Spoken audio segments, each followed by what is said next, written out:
Now, we bring you a world of adventure with Rocky Jordan.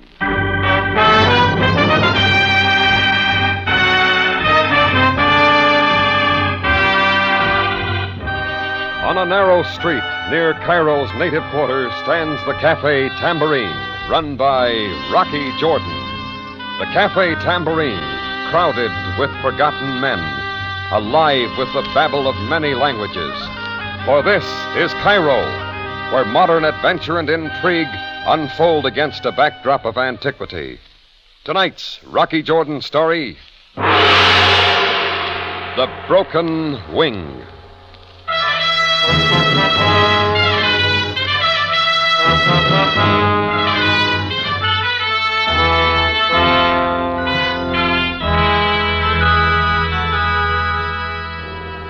You know, there's a saying I've heard around Cairo that all a man needs for happiness is good food and good companions. Me, I add one thing more. That's lots of sleep. So naturally, I don't like it when somebody comes slamming at my tambourine door at 2 o'clock in the morning. But that's what happened. The slamming got wilder and wilder. So I finally got up, put on my shoes and a robe, and went down the balcony steps into the cafe.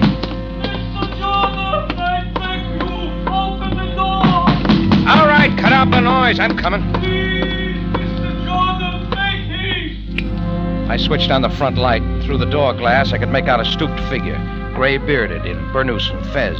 I threw the latch, opened the door, and he bowed down, groveling at my feet. At last, Mr. Jordan. Look, Buster, just get up and state your business. Oh, Mr. Jordan, my true Effendi. I come to you on my knees. Ben Abram. Halwa, it is I, Ben of the once honored house of Abram. Ben Abram, you don't have to bow down to me. You should know that. Thus, I express my distress, Mr. Jordan. Listen, if there's something wrong, tell me. My good Effendi, you will recall that when you first came to Cairo, I was able to do you a small service. Oh, you bet I remember. You stood between me and certain of your own people who wanted to give me trouble. Believe me, I've never forgotten it. It was not with the thought of ever asking a service in return. Oh, sure, I knew that. I owe a great debt to you, Ben Abram. Mr. Jordan, I must entrust to you my greatest treasure for you to guard and protect. Treasure? Oh, sure, but... There are many things I cannot explain to you, my Effendi. You must only trust. I trust you just as you trust me. It has been written, a promise is a man's most priceless gift. You have my promise. Now, where is this treasure? Allah be praised. Wait here but a moment. Ben Abram ducked quickly down the sidewalk to a dark doorway. In another second, he was coming back. But this time, he wasn't alone. Just 2 steps behind came someone else. And I didn't see who it was until he stepped aside to tenderly draw her before me.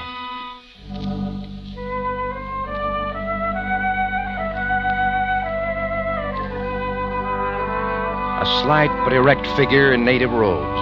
And all I could see was her soft dark eyes above the veil that covered her face.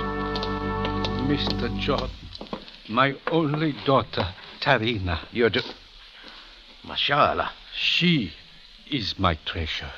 Guard her with your life. Wait a minute, Ben Abram. You can't be leaving her here with me. I have no choice. It is your promise. Oh, I know. I promised. Farewell, Tarina, my child. Said, my father. I commend her to you, Mr. Jordan. Hide her quickly. Allah protect... Ben Abram, wait. This beats anything yet. My master is not pleased. Oh, everything's just fine. Just great. I am most happy, my master. Look, would you mind not calling me... skip it. As you wish, my master.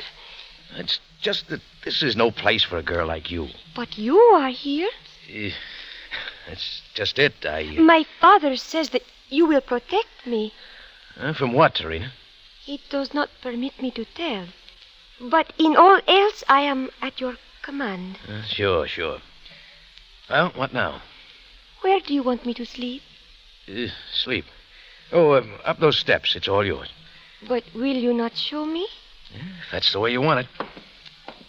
Come on, up this way. I will follow my master. Here's the bed. Fresh sheets are over there. Where will you sleep?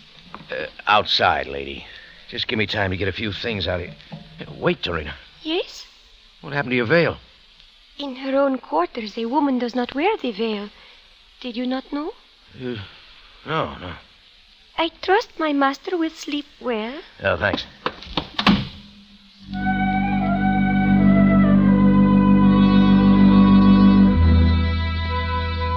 Then I was outside, but I still had my problem. A girl with the innocent round face of the Nile people a foreigner rarely sees, a face that trusted me for protection. From what, I had no idea. I started for my office downstairs, then changed my mind and bedded down on the stair landing just outside the door. The floor was hard, and the strange puzzle that had been handed me didn't help with the sleep. But I finally dozed off. I slept for maybe 2 hours, and then I was suddenly sitting up wide awake. Save me, my master!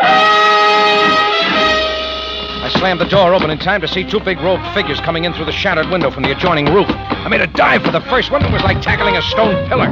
He wrestled me more like a bear than a man. I got a lucky chance, and he went over my head and sprawled. I was set for the second one, and my fist drove him back. He lunged at me. I ducked and let him go by and turned to meet number 1. My master, the chair! I saw the chair coming down, but it was too late. It caught me above the left ear, and I was on the floor telling myself to get up. Only I couldn't. When I finally cleared away some of the cobwebs, the room was empty. From below, I heard the crash of a door being broken open. I threw on some clothes in quick time and was down through the cafe, out the open door, and onto the street. Far off down the dark street, I heard running footsteps, and I followed. They were always just far enough ahead so I couldn't see. When I reached the Sharia Ragoon, they still were nowhere in sight. I hesitated, then stopped as a little form moved out of the shadows. For a poor blind man. Look, how much does it cost to see a few things? Effendi, I am a helpless man, very poor. A couple of big Egyptians with a girl. Which way they go? Oh, the dark, it is everywhere. I see nothing. No bakshish. This help? The piastres. But wait, Effendi, wait. Come on, you don't have to test them. They're good. As you say, Effendi, they are genuine. What do you see now? Only 2 piastres. There's some more, but not till you tell me. Suddenly the eyes of this humble man pierced the veil. All right, make it 4 piastres. They went into the great white house there on the Nile. Yeah, go buy yourself some carrots. But the Shakir! In 2 minutes more, I had reached the great house on the Nile. All white, symbol of power in Egypt. The front gate led to the wide courtyard, and I kept going past the fountain toward the main door, till 2 guards quickly moved from their post to bar my way. But the intruder will be gone. Hey, wait a minute. I got lots of business here. The house of Sheikh El-Had Bey sleeps. Let's wake him up. Back. The unbeliever is asking trouble. A lot of trouble you don't want to get mixed up in, brother. To the streets with you. It is a command. I'm going the other way. Batar! Shamak! Batar, it is El-Had Bey. Who comes to disturb the quiet of my house? An Amarakane, master. Let him approach me.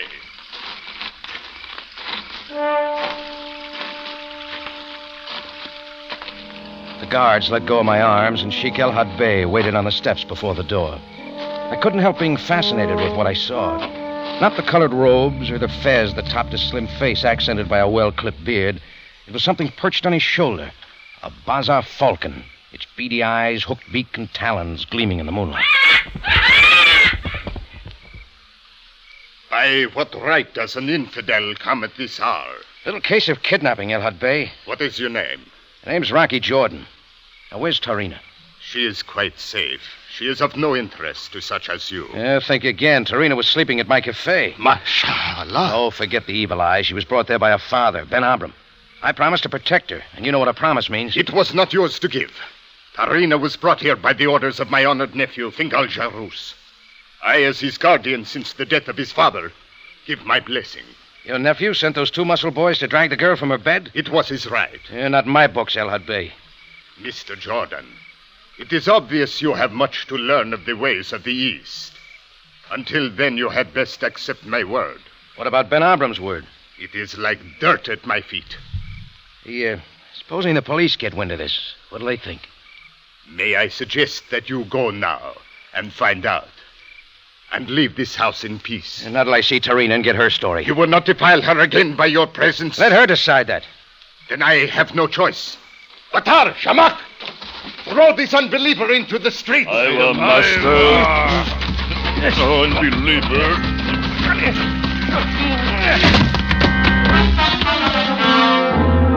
I rolled over 3 times, got up and started back for the gate, till I saw the knives the guards had pulled out from somewhere. Then I knew getting to Tarina right now would be about as easy as stealing the Sphinx. It looked like the best thing I could do was to go to Ben Abram and admit I'd failed him. That took me all the way across Cairo to the East Hills. When I got to Ben Abram's house, it was empty. There was no sign of him. So I waited in the court, and he finally showed up almost an hour later. He came staggering in at the point of exhaustion, great red marks across his face and his robe spotted with blood. I got to him and helped him to a bench. Please, my Effendi. My welfare is nothing. But you've been hurt.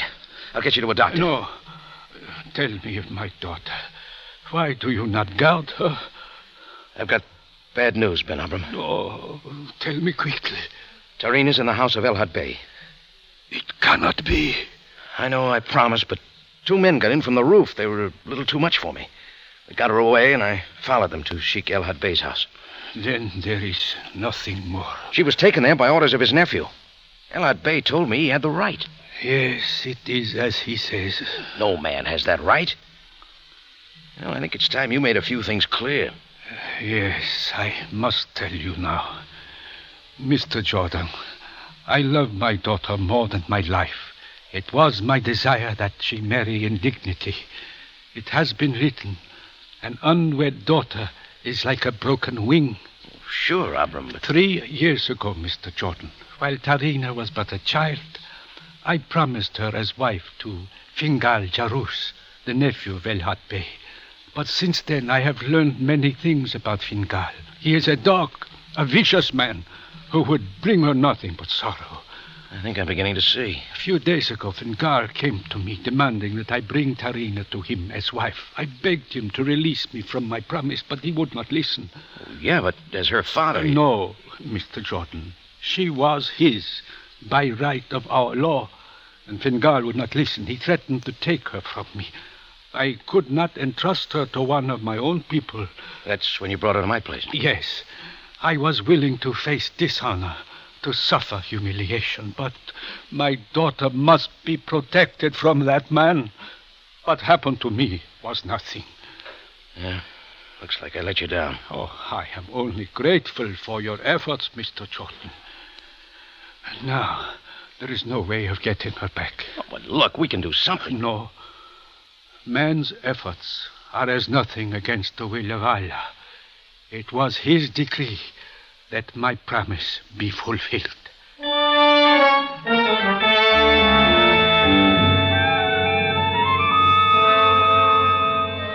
I tried a couple of arguments, but all I met with was despair. I could tell Ben Abram wanted to be left alone, so I finally walked away. Just as I reached the gate, a black limousine pulled up. The back door opened, and after carefully adjusting his fez, out stepped Captain Sam Sabaaya, Cairo Police. You will stay with me, Jordan. Oh, what's the complaint, Sam? You will learn in good time once I have talked with Ben Abram. He's right there in the courtyard. Come along.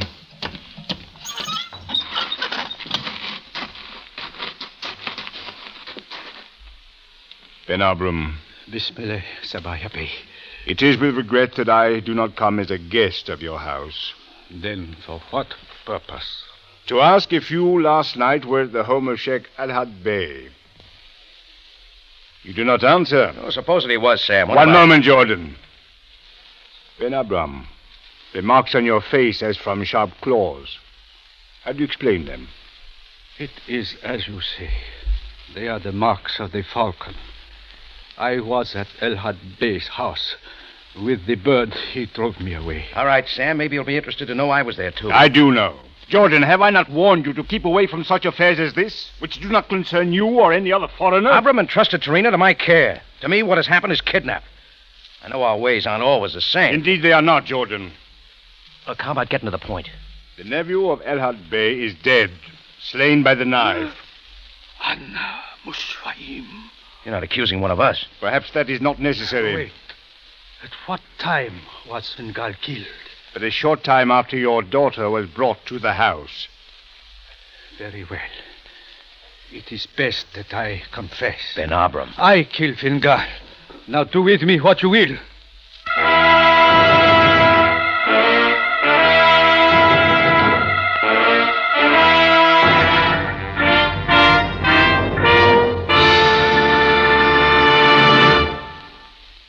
You are listening to The Broken Wing. Tonight's adventure with Rocky Jordan. Some folks claim he's radio's greatest ad-libber. Have you heard him lately? Yes, it's CBS's own newest and brightest comedian, Steve Allen. Steve's on the air every Sunday night at 8 with a half hour of fun the whole family will enjoy. Lovely Songstress Eileen Woods is also on hand to help Steve with the proceedings. Don't forget, for bigger, better laughs, try the Steve Allen Show. Listen to one of radio's brightest and funniest new stars. It's a comedy treat you should make a must. Hear the Steve Allen Show tonight and every Sunday night at 8 on CBS.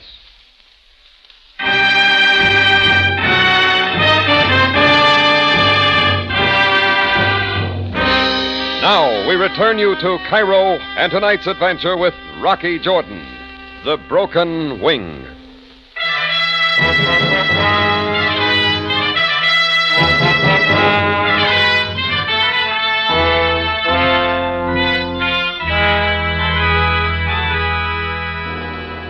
Well, ordinarily I don't mix in family feuds, especially in Cairo.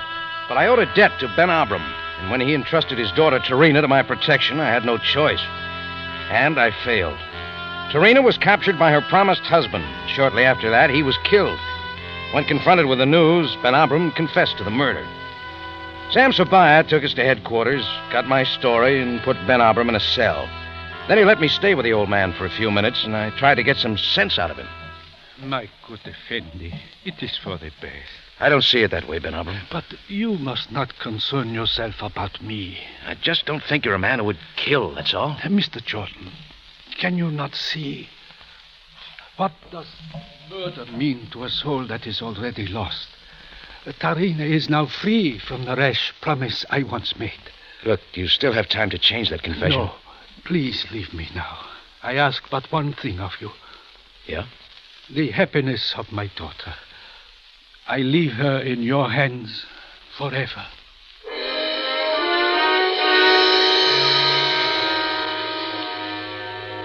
I left him then. Ben Abram had given me a tall order, but I had to do what I could. Anyhow, I wanted to clear up a few things in my own mind, so I went back down to the big white house of Sheikh El Had Bey on the banks of the Nile. There was a steady stream of friends and relatives going in by way of the court. The Bey was there at the door, greeting the mourners, the falcon still perched on his shoulder. Have I not sent you once from this house? I just came back to set things right, El Had Bey. At another time, Jordan. My most gracious El Had Bey. What would you have, woman? It is I whom you summoned. For a few pieces of silver, I come to mourn for the mourn and departed one. It is well. Take this silver. I... Retire now to the upper chambers and wail with the others. Oh, Muta Shakir, Anna Maria. A moment, woman. Eh? Your grief is most restrained. Perhaps a few more pieces of silver. Ah, the Bey is most generous. Anna Maria.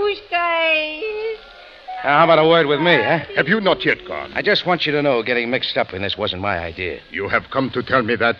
Sheikh El Had Bey, the last thing I want to do is meddle in the affairs of your people. I hope you believe that.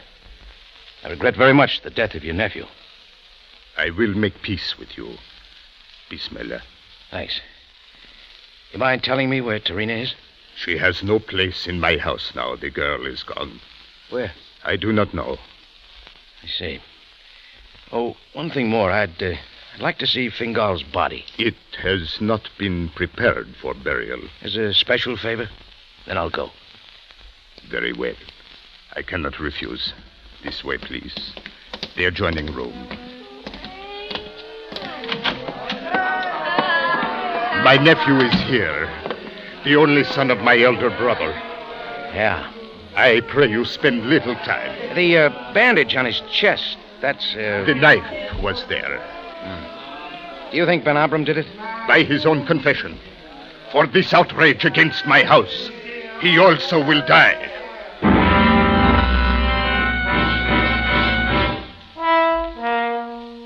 Well, I took my cue and got out.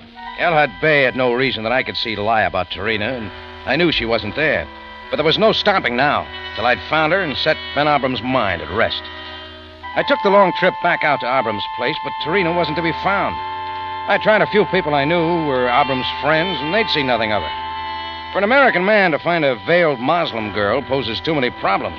I was finally back at Ben Abram's cell, telling him his daughter was gone. You must find her, Effendi. Where would she be? What's she hiding from? She is a tender child, only frightened. This has been a terrible ordeal for her. You still say you killed Fingal? There was no other way. Can you not see? I had a look at Fingal. I'm surprised you went for his throat. It had to be done quickly. The knife at the throat is certain. Then, Abram, you got a promise from me. It still stands. But from now on, I've got to have the truth. I do not understand. Fingal was stabbed in the chest. Only you didn't know that. Not the throat at all. It does not matter. Well, it does to me. Now, come on, admit it. You didn't kill him. Say what you will. I thought so. You're covering for Tarina, aren't you? You think she did it. You think she did it. She could have. Please, forget this thing, Mr. Jordan. I am an old, disgraced man. She is young, with a full life before her. But the fact that you didn't do it... I alone am responsible for her sorrow. Should I not pay the penalty? I'm not the one to decide that. Mr. Jordan, before Allah, I swear the guilt shall remain on my shoulders. That's when I left Ben Abram. From now on, it was up to Tarina. She'd have to make the choice. But right then, I was kind of beat. I went back to the Tambourine, drew a beer from the tap, and went up the steps to my room where I could do some thinking. Where I'd find Tarina or where the search would begin was anybody's guess. But when I opened the door to my room, that much was answered. I await my master. Tarina, where have you been? It was the command of my father that I remain here. I returned as soon as possible. But how? Nobody saw you. A veiled girl could not enter by the door of this place. I came as the others last night, by the roof. You sure know how to get around. My master, I would learn of my father. Where is he? He's in jail, Tarina, for the murder of Fingal. Oh, no. But what does my father say? He confessed. To me and everybody else. It is as I feared. I pray to Allah that it would not be so. Yeah, now it's up to you whether he stays there or not. I do not understand. But I will do anything. It so happens I know Ben Abram didn't kill Fingal. But you say he confessed. Is it not so? Only to protect you, Tarina. He thinks you did it. Maybe I do, too. No, that is not true. I said it's up to you, Tarina. Keep quiet, and you know what'll happen to your father. He thinks that'll make you happy, but I don't. My master, let me speak. It is true that my father gave me the knife, charging me to protect myself. When I was taken before Fingal in the house of his uncle, he swore he would have me as wife. It was then that I drew the knife. All right, let's have the rest of it. I drove it at his chest. But I am weak, and he was strong. The knife only scratched him. He threw me back in a great fury and left the room, shouting that I would be taken to the women's quarters. I did not see him again. You think anyone's going to believe that, Tarina?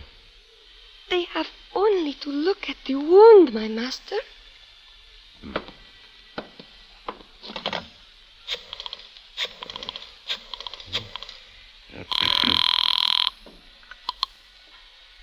Captain Sabaaya speaking. Rocky, Sam. Yes, Jordan. Has there been an autopsy on Fingal Jarus? Autopsy?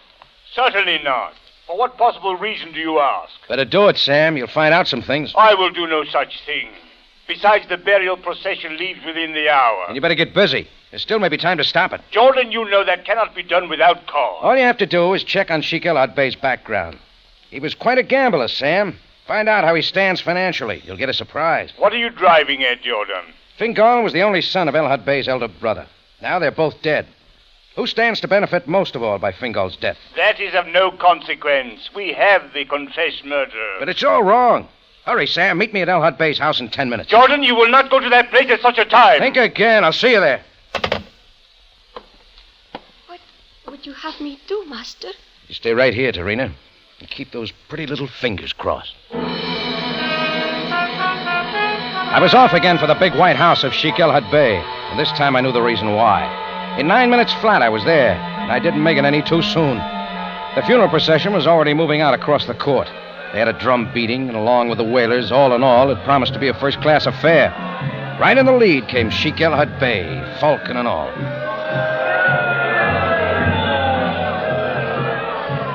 Stand from the gate, Jordan. Hey, you're rushing things a little, aren't you, El Hut Bey? Can you not see the procession has begun? Why not the usual 3-day wait? Afraid the police will come nosing around, maybe? Silence! The infidel would not desecrate the dead. Yeah.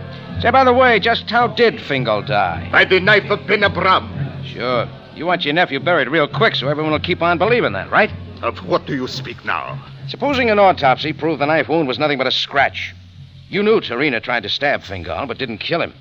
So you decided to finish the job. Guard your words, Jordan. How'd you do it? With poison? It's easy to find out, El Hut. Main thing is, you knew the blame would go to either Tarina or Ben Abram. You didn't care which.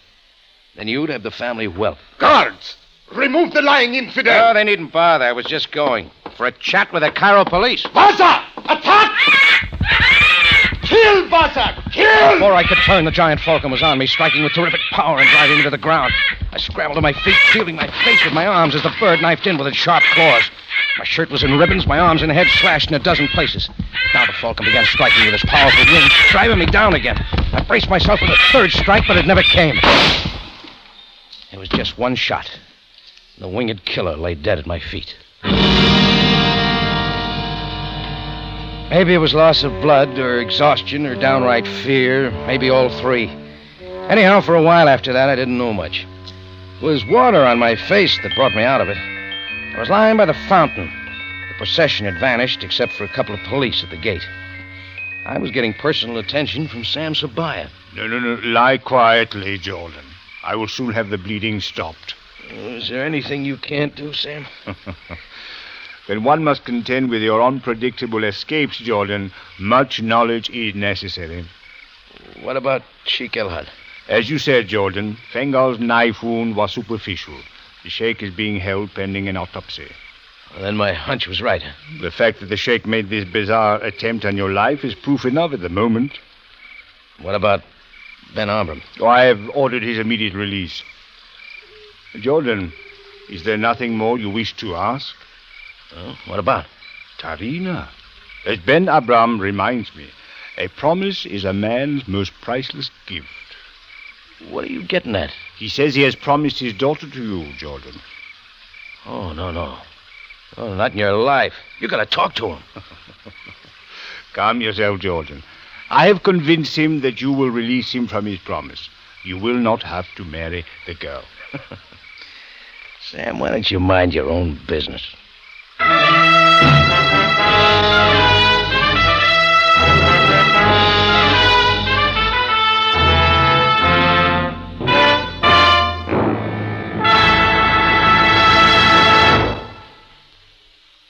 You have a date next week at the Cafe Tambourine. Same time, same station. And the story is City of Bakshish.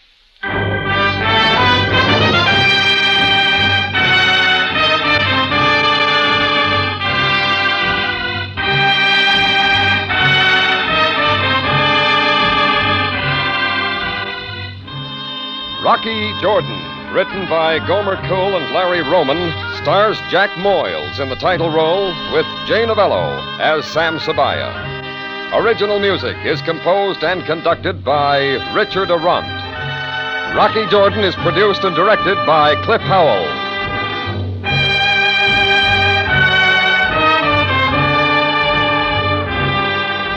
Larry Thor speaking. Rocky Jordan is presented over CBS, the Columbia Broadcasting System.